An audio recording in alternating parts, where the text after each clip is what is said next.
পাটা এই জায়গাটা দেখলে বুঝতে পারবে এই জায়গাটাতে লেগেছে, খুলে যাচ্ছে আস্তে আস্তে। Hello guys, good morning. তো তোমাদের সাথে দেখো আবার একটা ভিডিও নিয়ে চলে এসেছি। আজকে কিন্তু ডাল ভাঙানো হচ্ছে, সেই জন্য এখন আমি ডাকতে যাচ্ছি আমাদের বাড়ি থেকে বড়িদের ডাকে। তার মধ্যে একজন আসবে না সেটা আগেই বলে দিয়েছে, আর একজনকে এখন ডাকতে যাচ্ছি।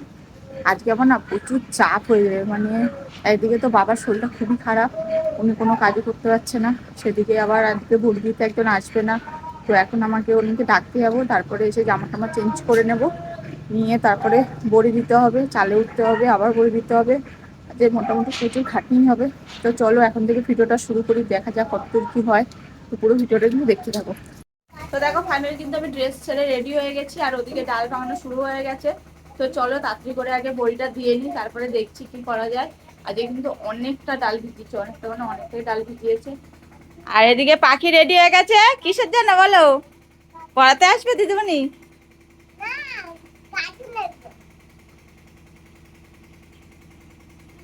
কার্টুন তোমার পিঠের ওপর দেবো। ওকে এখন ওর দিদিমণি পড়াতে আসবে 7টা দিয়ে। তো পড়াতে আসবে, দেখো দেখো অবস্থা, দেখো অবস্থা দেখো।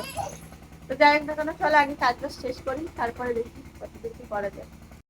তো সবাই দেখো এখন কিন্তু মাত্র 3 কাটা মাল দেওয়া হয়েছে। আর বউ কাছে না প্রচন্ড কষ্ট হচ্ছে। চলো করে দেবো। অনেকটা বাকি হচ্ছে। তো দেখো এখন লাস্ট ডোজ দেওয়া হচ্ছে। আর আজকে সবার হাল প্রচন্ড পরিমাণে খারাপ হয়ে গেছে, কারণ সেই 6:30 থেকে বড়ি দেওয়া শুরু হয়েছে, এখন 10:30 বাজে। আর ঘরে যাবো কি, চালের ওপরে বড়ি অলরেডি উঠে গেছে, তাই ভাবছি আর ঘরে ঘরে যাবো না, আবার এখনই চালে উঠে যাবো বড়ি দেওয়া। দেখো গৌতমের যে অবস্থা খারাপ, কি গো?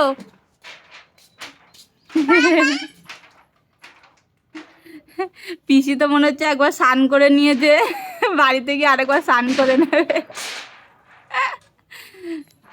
আর আমার ফুটুর অবস্থা, হ্যাঁ বেশি কষ্ট হয়।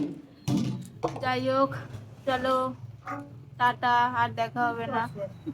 তো দেখো ফাইনালি কিন্তু বড়ি উঠে গেছে, ঠিক আছে, যেটাই বলেছিলাম যে এক্ষুনি ঘরে ঢুকতে আর হবে না, সত্যি সত্যি আর ঘরে ঢুকতে হয়নি। এখন এবারে মুখে বেঁধে নিলাম, কারণ আর যা রোদ্দুর। আর তো চলো তাতে করে আগে বইটা ঢেলে নিই, তারপরে আজকে আবার ওই বাড়িতে একটু যেতে হবে, মা ডাকলো কেন যাই না।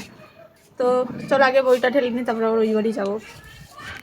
দেখো বন্ধুরা ফাইনালি তো বড়ি ঢালা হয়েই গেছে, আর আমার অবস্থা খুবই খারাপ হয়ে গেছে। গরমের জন্য না, গরমটা একরকম ছিল, এমন আরেকটা এসে দিতে ছেলে যেত, পা পড়ে গেছি, ছিঁড়ে ফিরেগুলো মানে এই আঙুলটাতে মুচকে গেছে, এই আঙুলটার ইয়েতে এই জায়গাটাতে, মানে এই যে এইটুকুনি জায়গা আমি ভরে দিতে পারছি না, পা ফেলতে পারছি না, প্রচণ্ড যন্ত্রণা হয়েছে আমার, মনে হচ্ছে হাড় ফাড় ভেঙে গেছে না, তো ডাক্তার দেখাতে হবে। আমি আর কি মারছি না, সত্যি কথা খুব ব্যথা করছে, কিন্তু এখন আমাকে আবার ওই বাড়িতেও যেতে হবে। ঘন ঘন ওই বাড়ি যাও কি? হ্যাঁ, মা ডাকছে। মায়ের ডাকে সাড়া দিতে হবে। সরগঞ্জে আজকে যেতে হবে না, থাক, পায়ে লেগেছে। মা যেতেই হবে আজকে, মা না যেতে না না, হবে। আমি বাড়িতে ফোন করে দিচ্ছি যে এরকম পিয়ালি যেতে পারবে না, পায়ে ব্যথা পেয়েছে। পায়ে ব্যথা হয়েছে যেটা বলো, তাহলে আমাকে এখন ডাক্তারের কাছেও নিয়ে যেতে হবে, আমি যাই না। পায়ে যখন এতটাই ব্যথা পেয়েছি, যদি সংসারের কাজ করতে পারি তাহলে আমি ওইটুকুনি যেতেই পারবো। ঠিক আছে, তুমি চলে যাও। আগে একটু হেসে তোমরা দেখি না। চলে যাও। কি খাচ্ছ? তরমুজ খাচ্ছ? ও, একটু আইসক্রিম খাবো, আইসক্রিম। আইসক্রিম লাস্টে ওটা ফেলে দিতে হয়েছে। ওটা তোমার ভাগেরটা, তুমি খাও না, তোমার সেটা আমার ভাগেরটা? ভাগ, হ্যাঁ। আমারটা আর আমার পাখিটা আমরা খেয়েছি, তাই তো বাকি? কে খায়নি বাকি? কে খায়নি বলো? বাবা খায়নি তো? মেয়েও বলছে। তো দেখো এখন কিন্তু ফাইনালি স্নান করে রেডি হয়ে নিয়েছি। পায়ে ব্যথা হোক আর যাই হোক, হাঁটতে পারছি না, খুবই কষ্ট হচ্ছে, কিন্তু বাপের বাড়ি যেতেই হবে, মোট কথা হচ্ছে এটাই, কেউ আটকাতে পারবে না। মা যখন আমাকে ডেকেছে আমি যাবোই, যাবোই যাবো কেন। তো টিকটিকি জানো বলে পাখি, আর পাখিও রেডি হয়ে গেছে এখন আমার সাথে যাবে বলে। আর এর তো করে সোনাই সোহাগা হয়ে গেছে, ভাবছে কতক্ষণে বাড়ির থেকে বেরাবে। মুখটা দেখো। পিৎজা অর্ডার দেবো। হ্যাঁ, অসভ্য একেবারে অসভ্য। যাই হোক, তাতেই যাই, আবার মতো বেরিয়ে যাবে। তো দেখো, আসতে পারিনি, তার আগে কিন্তু মা আমাদেরকে ওয়েলকাম ড্রিঙ্কস দিয়ে দিয়েছে, লস্যি। গরমের মধ্যে এসছি তাই। এ দেখো, এটা বাড়িতে বানানো। তো চলো তাতে করে খেয়ে নিই। তো দেখো, দুপুরবেলায় এসে খাওয়া দাওয়া হবে না, এটা তো হতেই পারে না। তো এই সময় কিন্তু খেতে বসে গেছি। আর মা আজ কিন্তু অনেক কিছু রান্না করেছে। এখানে করেছে ভাত, লাল শাক ভাজা, মোচা, এটা হচ্ছে আলু আর ডাটা দিয়ে পুঁটি মাছ, পুঁটি মাছ, আর এটা হচ্ছে বোয়াল মাছের ঝাল। তো দেখো, রান্নাগুলো কিন্তু হেভি টেস্টি লাগছে। আর এটা যখন গিয়ে গৌতমকে দেখাবো, ও তো পুরো একদম জ্বলে পুরো শেষ হয়ে যাবে।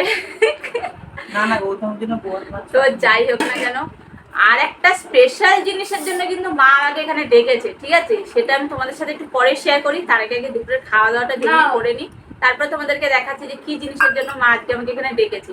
তো চলো আগে খাওয়া দাওয়াটা করে নিই। তো দেখো, বাপের বাড়িতে কিন্তু ফাইনালি চলে এসেছি।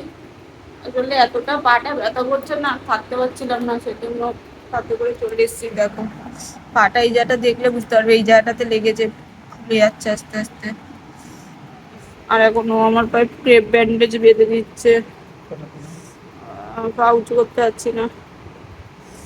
এতটা ব্যথা করছে, আমি পাটা ফেলতেই পারছি না একদম। তখন অতটা তাও ব্যথা করছিল ঠিকই, কিন্তু এরকম ব্যথা করছিল না। তখন তো গায়ে চড়ে চলে গেছি, কিন্তু আসার সময় খুব কষ্ট হয়েছে। এই দিক দিয়ে নয়, অ্যাঙ্কেলের দিক দিয়ে না।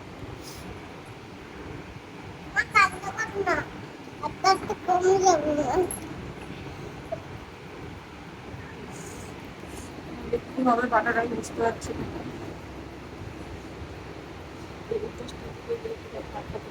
ওদিকে যাবে না।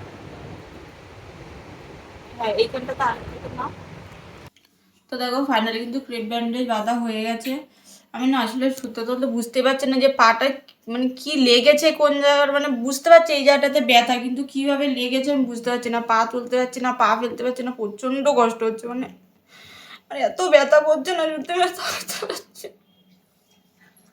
মনে হচ্ছে হাড় ভেঙে গেলে, হাড় ভাঙেনি টুনে চোর, কারণ হাড় ভেঙে গেলে হয়তো এতক্ষণ সহ্য করে থাকতে পারতাম না, কিন্তু হাড় ভাঙার থেকে মোচকা লাগলে আমার মনে হয় যেন বেশি ব্যথা হচ্ছে। কিভাবে লেগেছে আমি সত্যি বুঝতে পারছি না, প্রচন্ড কষ্ট হচ্ছে। সত্যি সাইকেল চালিয়ে এসেছি, জীবনটা পুরো বেরিয়ে যাচ্ছিল আমার। যাই হোক, আর তোমাদের যেটা বলছিলাম যে মা একটা স্পেশাল জিনিস বানিয়েছে, সেজন্য আমাকে ডাকছিল। তো এই দেখো, এটার মধ্যে করে দিয়েছে। আসলে এটা হচ্ছে, ধরো খুলি কি এটা, ও এই দেখো, আমের আচার। আমের আচার বানিয়েছে, এই সিজনে ফার্স্ট আমের আচার বানিয়েছে। আর বানিয়েছে 1 কৌটো, ঠিক আছে? কিন্তু তখন খেতে বলছিল, এমনি তো পায়ের অবস্থায় কিছু খেতে পারিনি, তার জন্য মা অল্প করে এটার মধ্যে পাঠিয়েছে। আর আমাকে বলেছে ওরকম 1 কৌটো বানিয়ে দেবে। মা যেটাই বানায় 2 কৌটো করে বানায়, একটা আমার কাছে দেয়, একটা ওনার কাছে রাখে। আগেরবারও আম তেল বানিয়েছিল, একটা ওনার কাছে রেখেছে, একটা আমার কাছে পাঠিয়েছে। মানে মোটামুটি যাই করে 2টো করে করে, একটা আমার কাছে থাকে, একটা ওনার কাছে থাকে। তো যাই হোক না কেন, এটাই হচ্ছে আজকে স্পেশাল। আর এটা আমি একটুখানি টেস্ট করেছিলাম, ওখানটাতে পুচকু খাচ্ছিল। দারুণ বানিয়েছে, দারুণ মানে দারুণ। তোমাদের যদি কারোর এই রেসিপিটা লাগে তাহলে অবশ্যই কমেন্ট করে বলো, আমি মাকে বলবো তাহলে রেসিপিটা তোমাদের সাথে শেয়ার করতে। আর কি বলবো, আর কিচ্ছু বলার নেই। আজকের আর বড়ির কোনো কাজ মনে হয় না পানি আমি আর করতে পারছি। মোটামুটি হয়ে গেছে, বড়ি তোলা বাকি রয়েছে, ওগুলো গৌতমই করে নেবে। আজকে ভিডিওটা এই পর্যন্তই শেষ করছি, নয়তো এবার আমি সত্যি সত্যি ওপরেই চলে যাবো। আর এটার মধ্যে কি দিয়েছে, আর এটার মধ্যে দিয়েছে জামা। আমার মা জামা দেওয়ার শেষ হচ্ছে না আমাকে। এই দেখো, একটা লেগিংস পাঠিয়েছে, আগের দিন জামা পাঠিয়েছিল, লেগিংস পাঠিয়েছে। এটার মধ্যে আর একটা তোমার জামা আর প্যান্টের সেট পাঠিয়েছে। এটা সোজা আছে, সোজা আছে মনে হচ্ছে। এটার সাইজটা একটু বড়, আমার মারতে হবে। এই যে জামাটা কেমন হয়েছে সেটা অবশ্যই কমেন্ট করে বলো। আমার মা কিনতেই থাকে আর পাঠাতেই থাকে, জানি না কেন। আর এটার মধ্যে কি রয়েছে, ও এটার মধ্যে আমার আগের একটা জামা ওই বাড়িতে ছিল, সেটা নিয়ে এসেছি। তো যাই হোক, আর একটা ছিল, সেটা হচ্ছে দুটো কি বলে ওটাকে, চুড়িদারের পিস পিস কিনেছিল, ওটা বানাতে দিতে হবে। আমি বলেছি আমি কোনো বানানোর ঝামেলায় যাবো না, তাই দুটো তুমি বানিয়ে নাও, ওর জন্য আমি ওটা নিয়ে আসিনি। তো যাই হোক, আজকের ভিডিওটা এই পর্যন্তই শেষ করছি। কেমন লাগলো সেটা অবশ্যই কমেন্ট করে বলো। আর পা নিয়ে জানি না আর কতদিন ভোগান্তি ভোগ করতে হবে। যদি কালকে সকালবেলা ঠিক হয় তাহলে আবার বুড়ির কাছে যাচ্ছি, আর নয়তো টাটা বাই বাই। টাটা।